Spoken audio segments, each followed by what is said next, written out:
et sœurs, mes chers amis internautes, bonjour et bienvenue à l'église protestante évangélique de Philadelphie. Ici votre bien-aimé, pasteur Célestin Zouga. Je suis toujours dans la joie de partager la parole de Dieu avec vous, mes chers amis internautes. Nous commençons aujourd'hui une nouvelle série de messages que j'ai intitulé « Sur le chemin de la croix ». Mes chers amis, sur le chemin de la croix, Jésus parcourait toutes les villes et les villages, enseignant dans les synagogues, prêchant la bonne nouvelle du royaume de Dieu et guérissant toute maladie et toute infirmité. D'après Matthieu chapitre 9, verset 35. L'agenda de relation d'aide de Jésus était très chargé, mes chers amis. Jésus voulait prendre un temps de repos pour se ressourcer chez son ami Simon-Pierre à Capernaum. Mais là encore, mes chers amis internautes, Jésus avait une journée très chargée à Capernaum. Prédication dans une synagogue, guérison d'un homme qui avait un esprit impur, guérison de la belle-mère de Simon qui faisait de la fièvre. Elle se leva et donna à manger à Jésus et à ses disciples. Et la Bible dit que le soir, après le coucher du soleil, on lui amena tous les malades et les démoniaques. Toute la ville était rassemblée devant la porte. Il guérit beaucoup de personnes qui souffraient de diverses maladies. Il chassa aussi beaucoup de démons et il ne leur permettait pas de parler parce qu'ils le connaissaient. Voilà ce que Jésus a fait sur le chemin de la croix en Marc chapitre 1er. Mes chers amis, aujourd'hui encore, Jésus guérit et délivre. Jésus sauve encore des hommes et des femmes de leur maladie et de leur détresse, mes bien-aimés. La question est, connaissez-vous Jésus, mes chers amis internautes? Vous devez le connaître et l'accepter d'abord comme votre Seigneur et Sauveur avant de voir votre miracle, mes chers amis internautes. D'où l'importance de cette question. Mon frère, ma soeur, Jésus-Christ est Seigneur parce qu'il a donné sa vie à la croix pour vous et moi. Jésus est aussi le Sauveur du monde, mes bien-aimés. Et ceux qui le connaissaient le cherchaient également de partout, comme ces 4 hommes qui ont cherché Jésus partout avec leurs amis paralytiques en commun sur leurs épaules pour aller enfin le retrouver à Capernaum chez son ami Simon-Pierre. D'où commence le chapitre 2 de l'évangile selon Marc qui fait l'objet de notre étude d'aujourd'hui, mes chers amis internautes. Et le titre de notre message est « Lève-toi, prends ton lit et marche ». Sur le chemin de la croix, Jésus a mis des hommes, mes bien-aimés, et des femmes en mouvement, en circulation, parce que le royaume de Dieu est un royaume d'action, mon frère, ma soeur. Ce titre est tiré de Marc chapitre 2, versets 1 à 12, où il est écrit que quelques jours après, Jésus revint à Capernaum. On apprit qu'il était à la maison et il s'assembla un si grand nombre de personnes que l'espace devant la porte ne pouvait plus les contenir. Il leur annonçait la parole. Des gens vinrent à lui, amenant un paralytique porté par 4 hommes. Comme ils ne pouvaient l'aborder à cause de la foule, ils découvrirent le toit de la maison où il était et ils descendirent par cette ouverture le lit sur lequel le paralytique était couché. Verset 5. Jésus, voyant leur foi, dit au paralytique, « Mon enfant, tes péchés sont pardonnés. » Il y avait là quelques scribes qui étaient assis et qui se disaient au-dedans d'eux, « Comment cet homme parle-t-il ainsi? Il blasphème. Qui peut pardonner les péchés si ce n'est Dieu seul? » Eh oui, Jésus pardonne les péchés. Jésus, ayant aussitôt connu par son esprit ce qu'il pensait au-dedans d'eux, leur dit, « Pourquoi avez-vous de telles pensées dans vos cœurs? Lequel est le plus aisé? De dire au paralytique, tes péchés sont pardonnés, ou de dire, lève-toi, prends ton lit et marche. Or, afin que vous sachiez que le Fils de l'homme a sur la terre le pouvoir de pardonner les péchés, je te l'ordonne, dit-il au paralytique, lève-toi, prends ton lit et va dans ta maison. Et à l'instant, il se leva, prit son lit et sortit en présence de tout le monde, de sorte qu'ils étaient tous dans l'étonnement et glorifiaient Dieu, disant, nous n'avons jamais rien vu de pareil. Waouh!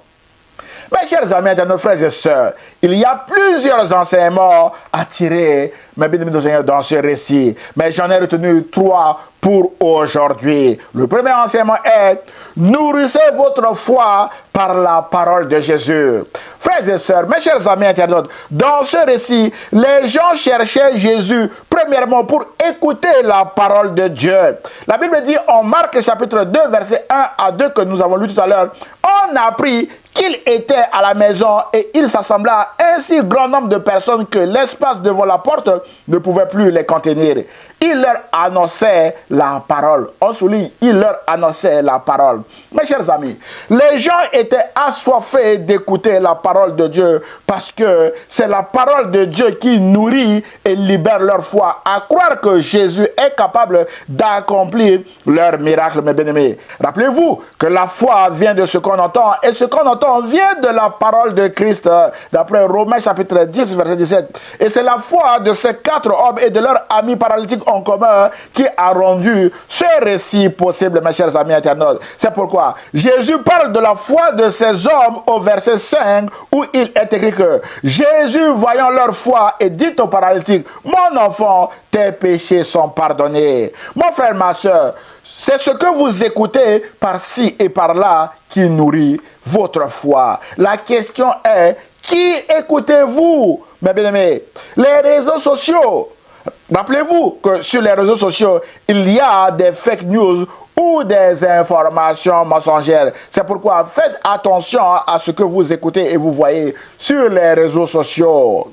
Notre question toujours, mes bien-aimés: qui écoutez-vous? Vos frères ou vos sœurs? La Bible dit en Jérémie chapitre 9, verset 4 que chacun se tienne en garde contre son ami et qu'on ne se fie à aucun de ses frères. Car tout frère cherche à tromper et tout ami répand des calomnies. Bien-aimés dans le Seigneur, qui écoutez-vous? Peut-être vos conseillers. La Bible dit encore en Jérémie chapitre 17, verset 5 à 6 que maudit soit l'homme qui se confie dans l'homme, qui prend la chair pour son appui et qui détourne son cœur de l'Éternel. Il est comme un misérable dans le désert et il ne voit point arriver le bonheur. On souligne le bonheur. Et ce bonheur, mes bien-aimés dans le Seigneur, est Jésus-Christ qui a dit en Luc chapitre 11, verset 28 que heureux ceux qui écoutent la parole de Dieu et qui la gardent. Waouh! C'est pourquoi, mon frère, ma soeur, ayez la soif d'écouter la parole de Dieu comme les gens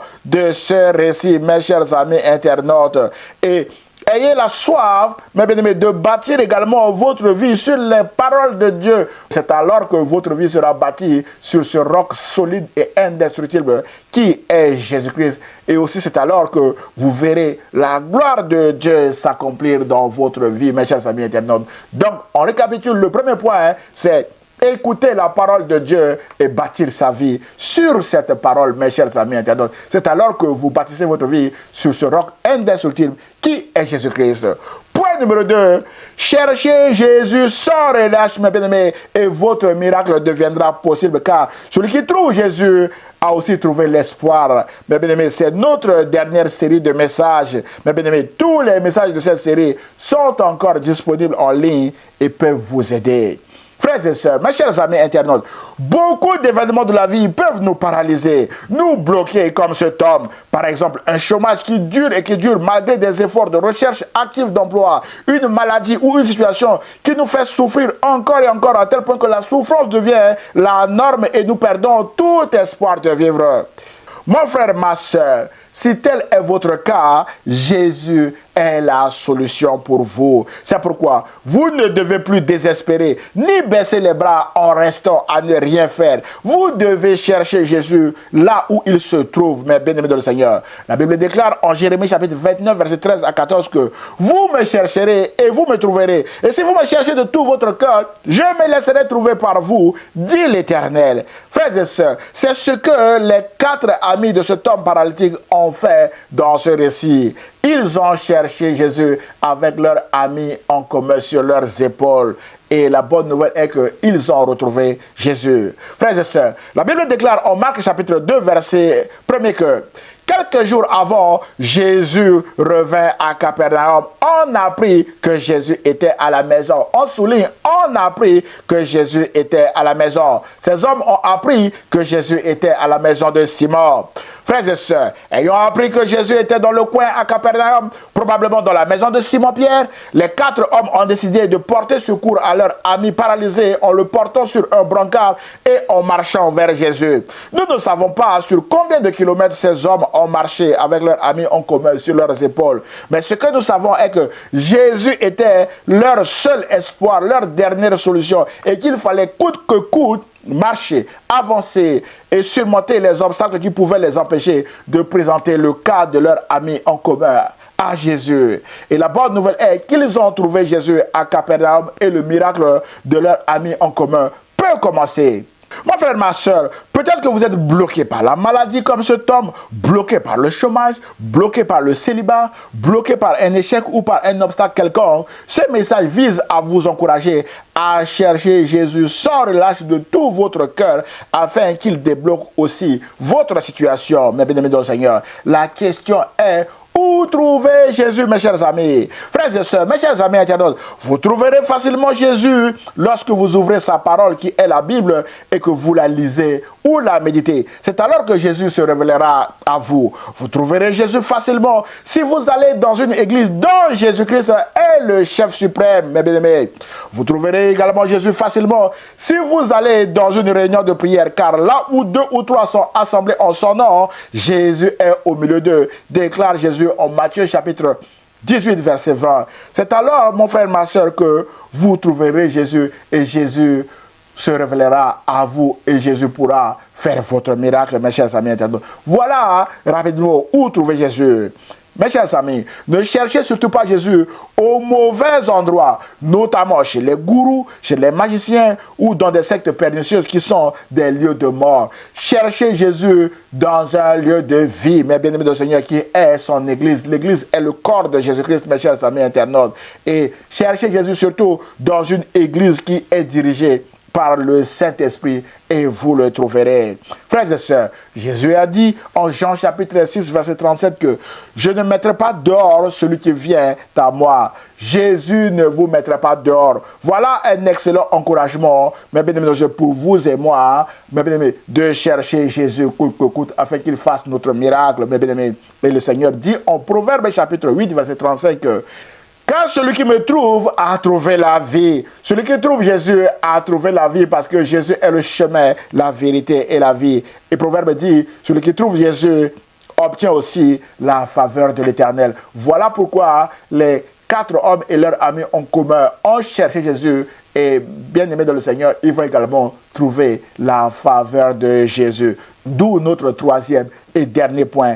Laissez Jésus guérir votre âme et votre corps comme il a fait dans ce récit. Frères et sœurs, les 4 hommes qui ont porté leur ami en commun à Jésus étaient fermes, courageux et déterminés à chercher et à trouver Jésus parce qu'ils savaient que Jésus était la dernière solution pour leur ami malade. C'est ainsi qu'après avoir trouvé l'endroit où Jésus se trouvait, ils ne se sont pas laissés bloquer par un obstacle.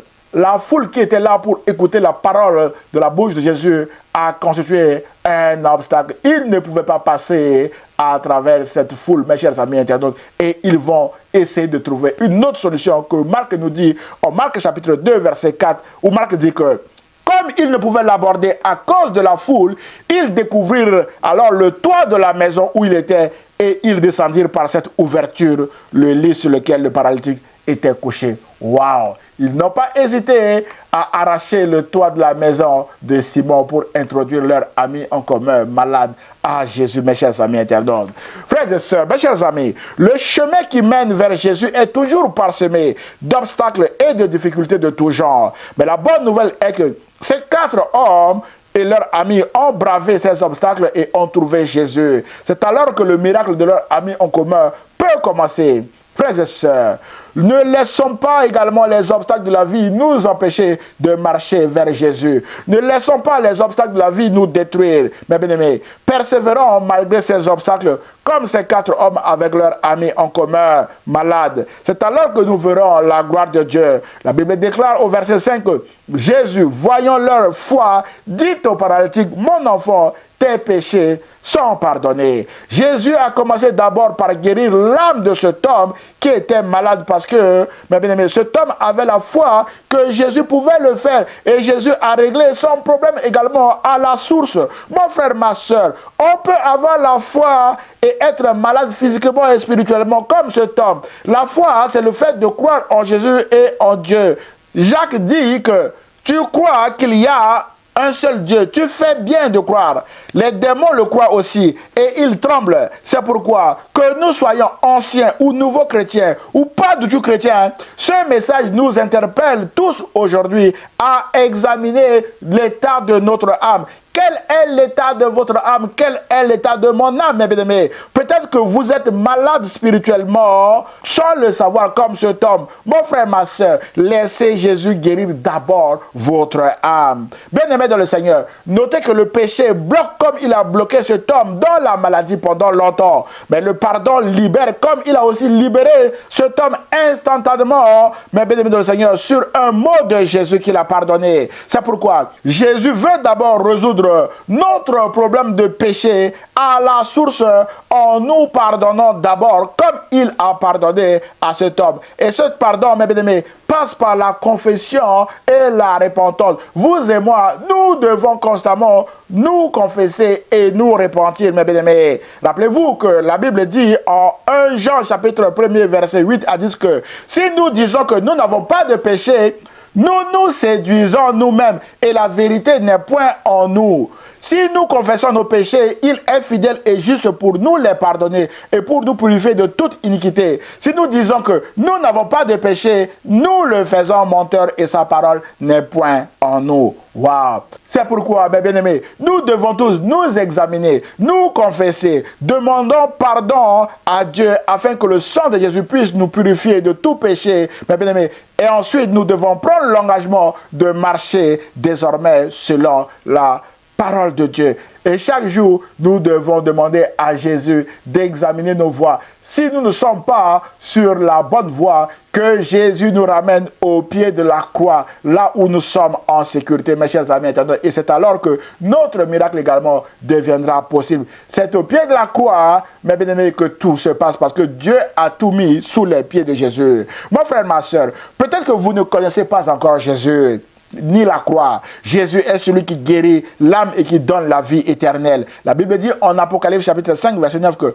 Jésus a racheté pour Dieu par son sang des hommes et des femmes aussi, de toute tribu, de toute langue, de tout peuple et de toute nation. C'est pourquoi, bien-aimés dans le Seigneur, d'où que vous veniez, vous êtes les bienvenus à Jésus. Ce message vous invite à laisser Jésus entrer dans votre vie afin de vous guérir, afin de guérir votre âme et de vous donner la vie éternelle. Mon frère, ma soeur, laissez Jésus guérir votre âme, c'est laisser Jésus prendre le contrôle de votre vie. Laissez Jésus guérir votre âme, mes bien-aimés dans le Seigneur, qui est peut-être malade à cause du péché. C'est avoir la foi que Jésus peut changer quelque chose qui ne marche pas actuellement dans votre vie. Mes bien-aimés, c'est laisser Jésus remettre de l'ordre dans votre vie qui ressemble peut-être actuellement à un chaos. C'est laisser Jésus vous relever comme il a relevé cet homme dans ce récit. Pour cela, vous devez ouvrir maintenant votre cœur à Jésus. Mes bien-aimés dans le Seigneur, Jésus a dit en Apocalypse chapitre 3 verset 20 que « Voici, je me tiens à la porte et je frappe. Si quelqu'un entend ma voix et ouvre la porte, j'entrerai chez lui, je souperai avec lui et lui avec moi. » C'est pourquoi, mon frère, ma soeur, ce message vous encourage à laisser Jésus entrer chez vous afin de guérir votre âme, car votre vie éternelle en dépend, et de guérir aussi votre corps, qui est peut-être actuellement malade, comme le corps de cet homme qui est malade dans ce récit. Mon frère, ma soeur, lorsque cet homme et ses 4 amis ont compris que Jésus est celui qui guérit d'abord l'âme, qui est beaucoup plus importante aux yeux de Dieu que le corps, mais bien parce que toute guérison de corps est temporaire, mes chers amis internautes.